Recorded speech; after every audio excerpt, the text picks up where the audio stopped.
కి ఇంట్లో ఆయిల్ క్యాన్లు కడగాలంటే చాలా అంటే చాలా ప్రాబ్లంగా ఉంటుంది.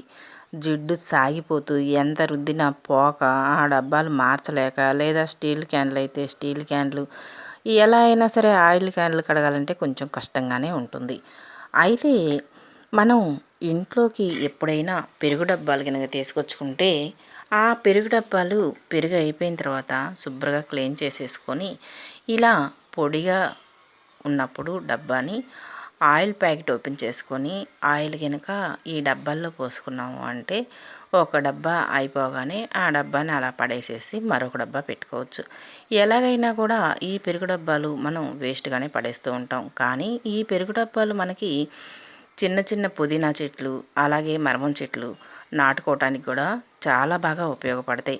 ఇలా ఈ పెరుగు డబ్బాల్లో ఆయిల్ పోసుకోవటం వల్ల మన చేతులకి జిడ్డు లేకుండా ఏ నెల డబ్బా ఆ నెల పడేసేసుకొని కొత్త డబ్బా పెట్టుకుంటే ఎప్పుడు ఆయిల్ క్యాను ఫ్రెష్గా ఉంటుంది. అయితే ఈరోజైతే మనం చేయబోయే వంట చిక్కుడుగాయ టమాటా.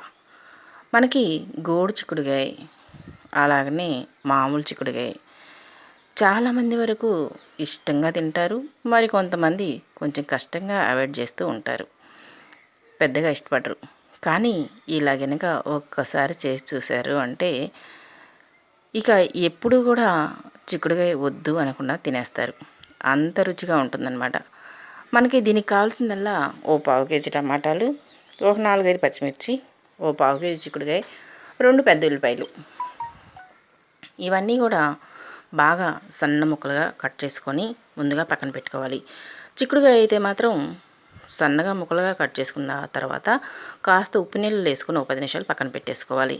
ఎందుకంటే చిక్కుడుగాయలకున్న మురికి దుమ్ము అంతా కూడా పోతుంది. బాగా ఫ్రెష్గా నవనవలాడుతూ ఉంటాయి. అప్పటికప్పుడు మనం చెట్టు నుంచి కోసిన వాటిలాగా తయారైపోతాయి అన్నమాట.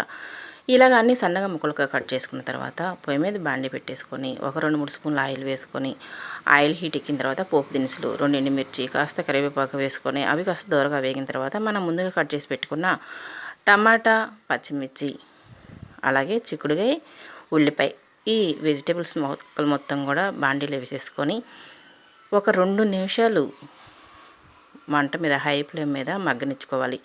ఇలా మగ్గేటప్పుడే మనం రుచికి సరిపడా సాల్టు, గళ్ళుప్పు ఉంటే గళ్ళుప్పు లేదంటే సాల్ట్ వేసుకోవచ్చు. మ్యాక్సిమం గళ్ళుప్పు వాడితేనే హెల్త్కి చాలా మంచిది వంటల్లో.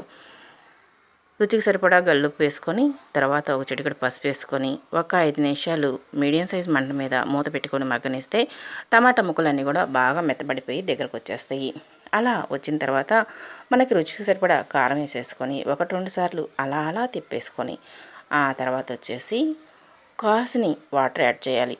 ఒక 2-3 కప్పులు కనుక వాటర్ యాడ్ చేసుకున్నామంటే చిక్కుడుకాయలు ఉడకటానికి ఆ వాటర్ బాగా సరిపోతాయి. మనకి చిక్కుడుకాయ మీద ఉన్న తోలు అలాగే టమాటా ముక్కలు కూరలో వచ్చిన వాటర్తో మగ్గిపోతాయి. కానీ చిక్కుడుకాయ విత్తనాలు ఉడకాలి అంటే కంపల్సరిగా మనం కాసిని వాటర్ యాడ్ చేసుకోవాల్సిందే.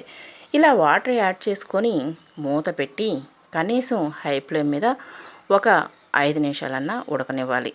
అలా ఉడికేలోపు మనం దాంట్లో కావాల్సిన మసాలా రెడీ చేసుకుందాం.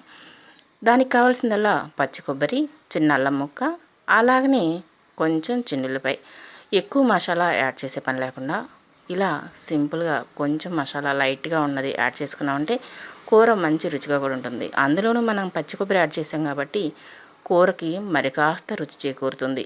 అంత అద్భుతంగా వస్తుందన్నమాట ఈ కూర. అంతా కూడా బాగా పేస్ట్ లాగా మిక్సీ పట్టేసేసుకొని బాగా తుకుతుక ఉడుకుతున్న చిక్కుడుకాయ టమాటా కూరలోకి ఈ మసాలా పేస్ట్ కనుక యాడ్ చేసేసామంటే 2-3 నిమిషాలు మీడియం సైజ్ మంట మీద మూత పెట్టి మగ్గనిస్తే ఇక ఆయిల్ పైకి తేలిపోయి కూర వడ్డించడానికి రెడీగా ఉంటుంది. అంత రుచిగా ఉంటుందన్నమాట. ఫైనల్గా వచ్చేసి మనం కాస్త కస్తూరి మేతి అలాగనే కొంచెం కొత్తిమీరతో గార్నిష్ చేసుకుంటే మనకి అద్భుతంగా ఉండే చిక్కుడుకాయ టమాటా కూర రెడీ అయిపోయినట్లే. అయితే ఈ చిక్కుడుకాయ టమాటా కాంబినేషన్లోకి మనం ఆమ్లెట్ వేసుకుందాం. ఆమ్లెట్ సైడ్ డిష్గా చాలా బాగుంటుంది. అన్నంలో చాలామంది వరకు పునుగులని, గారెలు, బజ్జీలు, వడియాలు ఇలా నంచుకుంటూ ఉంటారు. కానీ ఇలా ఆమ్లెట్ వేసుకొని తిన్నాము అంటే ఆ టేస్ట్ చాలా బాగుంటుంది. పిల్లలకి హెల్త్కి కూడా చాలా మంచిది కదా. అందుకని పిల్లల కోసం మనం ఆమ్లెట్ యాడ్ చేసుకున్నామంటే వేడి వేడి అన్నంలోకి చిక్కుడుకాయ టమాటా కూర అలాగే ఆమ్లెట్. వంట చేయటం ముఖ్యం కాదు, కానీ ఆ చేసే వంట ఎంత ప్రేమగా ఇంట్లో వాళ్ళందరికీ ఇష్టంగా చేసాము అన్నదే ముఖ్యం. మరి మీరెలా చేస్తున్నారు?